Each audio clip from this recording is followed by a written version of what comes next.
Hi there, good afternoon. Thanks for joining me for today's daily update. My name's Dougal Saunders and I'm joined again today by Assistant Commissioner Brett Greentree to bring you up to date with how things are going across the Western New South Wales Local Health District. So up until 8 o'clock last night, we have 14 new cases, 9 of those in Dubbo, 3 in Orange and 2 new cases at Walgett. So the cumulative total now for the health district is 966 in total and Dubbo at 706 in total. Out of that, 457 people are currently being cared for in the COVID Care in the Community program, which is going really well. 34 extra people have been discharged from that program in the last 24 hours, so no longer infectious and no longer needing any care. And that total now that have been discharged is over 400.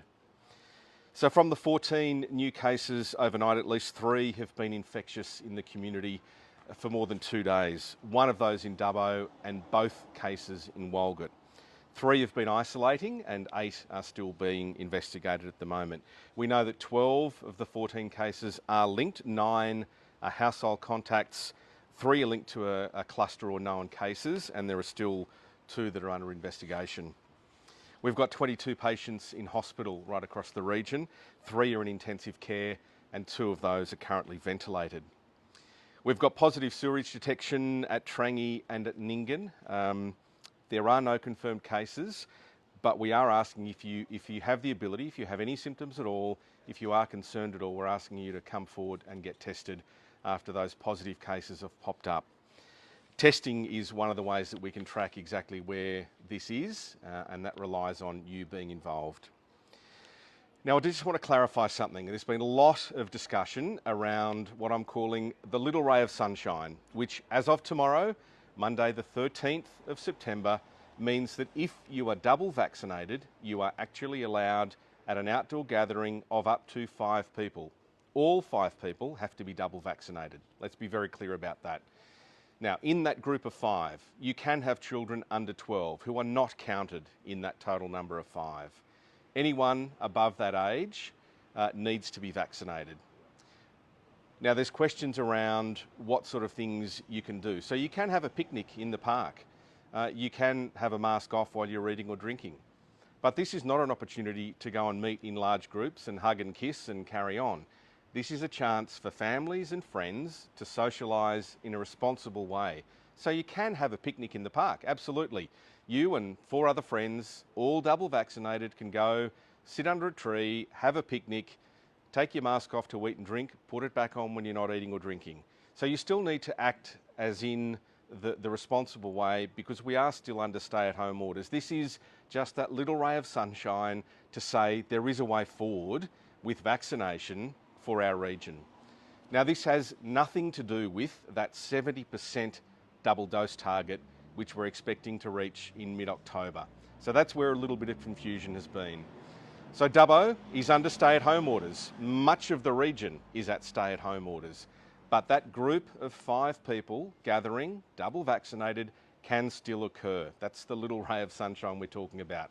The 70% is a completely different thing, and I think by the time we get to mid-October, hopefully every local government area that is across the whole Western New South Wales Health District will be at that 70%. We're already, in most cases, well above 70% first dosed, and then in the next sort of 3 or 4 weeks, hoping to reach over 70% double dosed without a problem. So this coming Monday, and I'll talk more about this with Brett in just a moment, it's about the opportunity to do the right thing. We do want people to do the right thing, and it's up to you to make sure you are following the rules, but there is that little bit of freedom there if you are double vaccinated.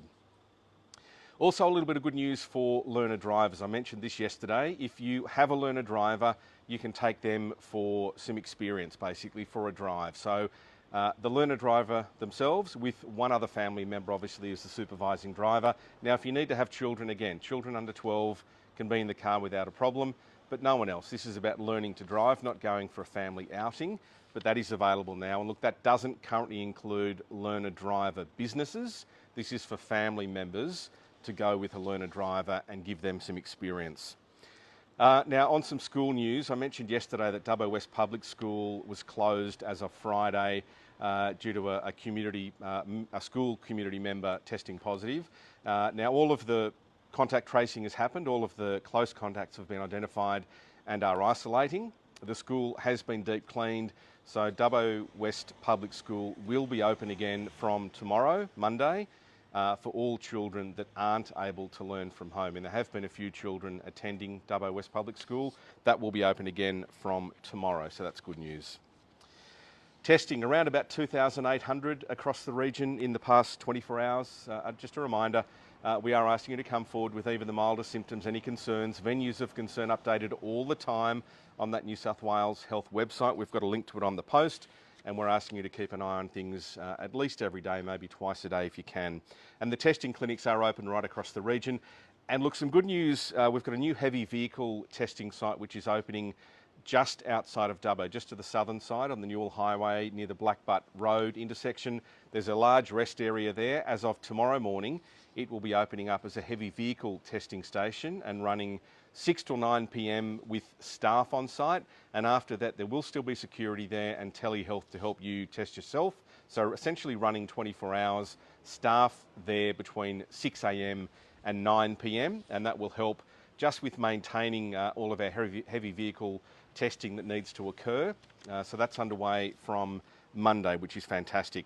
Also got a drive-through testing clinic still operating today at Lightning Ridge at the Bowling Club. It's through until 4 o'clock this afternoon. No known cases there, but there has been that sewage detection last week, so that will continue again today. The drive-through testing at Walgett has moved to the multi-purpose centre, so that's there for appointments. 6817 9400 to make an appointment. Expected to be back at the swimming pool for testing tomorrow at Walgett. And of course the mobile at-home testing 1300 066 055 if you need that. Now I want to talk vaccination.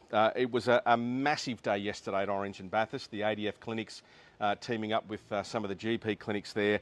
Over 2,000 vaccines in arms in one day with a combination of Bathurst and Orange. Just incredible. Well done to all of the health service team members and clinicians who took part in that. It really was an extraordinary day, so well done. ADF teams at Coonabarabran and Orange still today, so get involved there. There's a link on this post as well to second dose clinics and where they will be around the region starting this coming week. So click on that link to find out when your second doses are available, but first dosing still happening in some parts of the region as well. Do remember your Medicare card, your individual health identification number if you have one, and at least one form, preferably a couple of forms of ID. And remember that vaccines are available in lots of different areas. I'll mention that again in a moment. The ADF clinics have been amazing. They are one part of the solution. They're getting big numbers done in one day, but they're not the main solution. Still part of the main solution is your GP clinics and pharmacies. Now I'm here at the clinic again in Dubbo, the second dose clinic at the Dubbo Regional Theatre and Convention Centre today, and we've got again a lot of people coming through who have received a text message telling them the time frame to turn up today and get their second dose of Pfizer. It's been running really successfully, so if you are one of the people that got a first dose of Pfizer, you should have or should be receiving a text in the next day or so telling you a time frame to be here at the Dubbo Regional Theatre and Convention Centre for your second dose. If you can't make that time for some bizarre reason, do reply to the text and see if you can get another time. Otherwise, try and be here as close to that time as possible. If you lined up for your first dose, this is making it much, much easier. It's giving you an hour time frame to come and get your second dose of Pfizer. If you got AstraZeneca at the first clinic, that will be done at a later time frame, so it's running a bit later than Pfizer, given the gap needed between first and second doses. So no matter where you are, that will be at the nearest vaccination hub to you for AstraZeneca. Again, you'll receive a text message, and again, that will give you a time frame to turn up. Wellington is heading to second vaccinations from tomorrow. That clinic, the combination between WAX, Swift Street Medical and the Health District has been fantastic. Again, over 2,000 Pfizer done in the last couple of weeks, which is amazing. So second dose is starting there, and AstraZeneca has been amazing there as well. And look, just a reminder that there are plenty of opportunities to get a vaccination. It doesn't have to be at one of these clinics that are being run by the Health District and the ADF. I've spoken to a number of GP clinics again yesterday. One of them posted on the Facebook post in the comments saying they're available for appointments next week. I spoke to another CEO of one of the clinics yesterday. Most of our GP clinics now are accepting clients that aren't normally their clients. So you have the ability to call any of the GPs around the region and ask for an appointment. So please do that. If you haven't yet had your first, please take the opportunity and make it count now. GPs are a big part of this, as are pharmacists. So get in contact with the person you normally get your flu shot from. We'd love to see you go and see them and get your vaccination. Right, I'll hand over now to Assistant Commissioner Brett Greentree, who's going to talk a little bit about some of the wellbeing checks that have been going on, and we'll have a bit of a yarn about what's coming up in the next week as well. Thanks, Brett.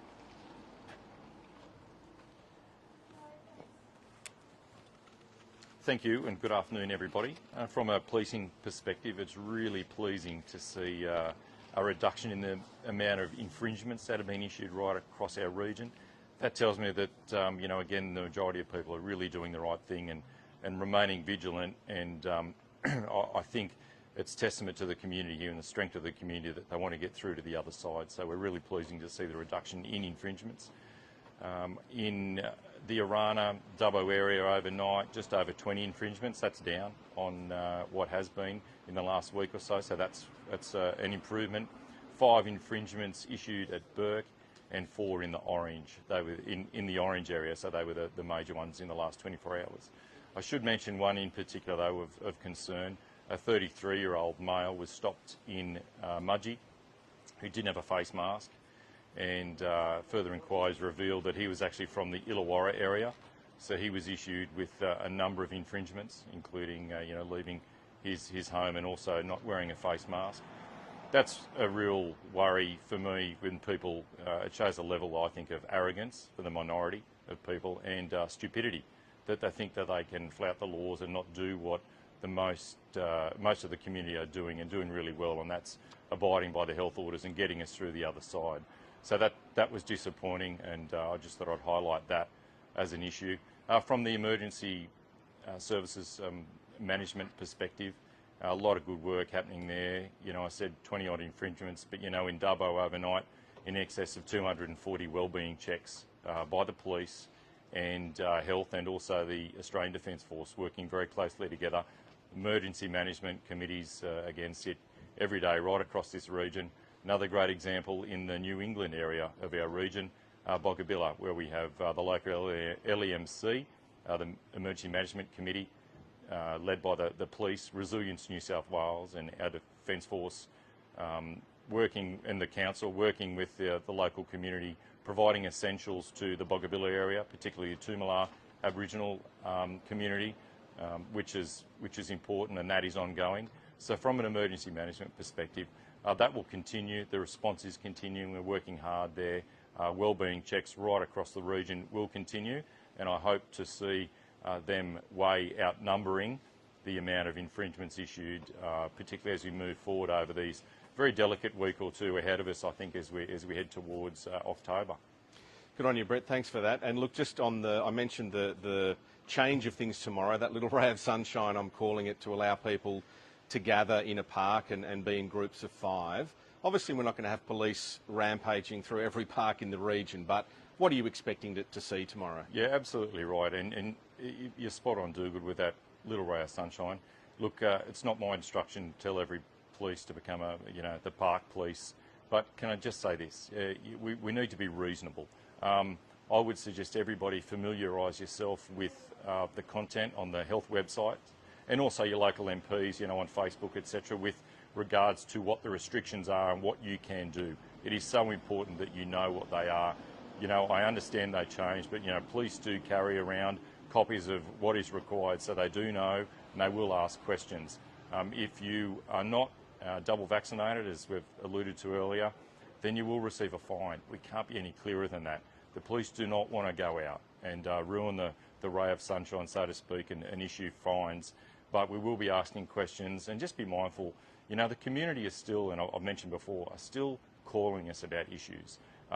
So if you're one of those fortunate people who have had your double vaccination and you're having a picnic in the park as of tomorrow, please make sure you have your vaccination certificates available, and you can do that a number of ways. And I would suggest you do that, familiarise yourself with what you should be doing and what you shouldn't be doing.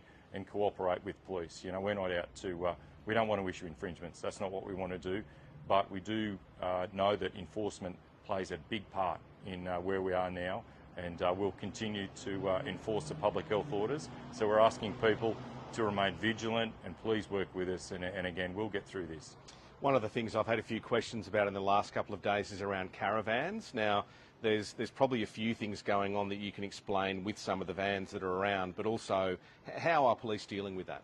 Yeah, we still have a number of operations running, particularly with our traffic and highway patrol. So we are stopping caravans. There has been some infringements issued, those that are not complying with the public health orders. I should add for your viewers here today that today is a large movement of camper vans throughout the region. So whilst I understand people may be alarmed by this, majority of those I would envisage are heading to different areas of the region to assist health with the close contact isolation in some communities such as Burke, and we saw a very similar thing in Wilcannia. So it's great that people are aware and letting us know, and I would encourage people, Dougal, to, if you are concerned about something in particular, ring Crime Stoppers on 1800 333 000, and we'll certainly have a look at it. But it's important to mention that there are a number of camper vans today, being Sunday, travelling to some of our remote communities to assist health. And that might account for a lot of the camper vans being seen around the place, not holiday makers. Yeah, and look, we don't want to see holiday makers. They shouldn't be here at the moment. If you do have concerns, ring Crime Stoppers and let them know. Yeah, absolutely. Ring Crime Stoppers and we'll have a look. I said yesterday, you know, we're chasing everything up via Crime Stoppers. We're still receiving a lot of calls, and you can do so anonymously. We will check it out. You know, some are legitimate, but, you know, that's our job to check out whether they're legitimate or not. And, you know, if not, they'll receive an infringement. So you run the gauntlet if you're going to do something like that, and I'd encourage people to, again, abide by our public health orders. We can see the end in sight, and I just think, again, from a policing perspective, I just want to commend the community leaders such as, you know, our MPs and other government agencies that we're working with in really getting us through, really not right to the other side, which I can see the end very soon. So thank you.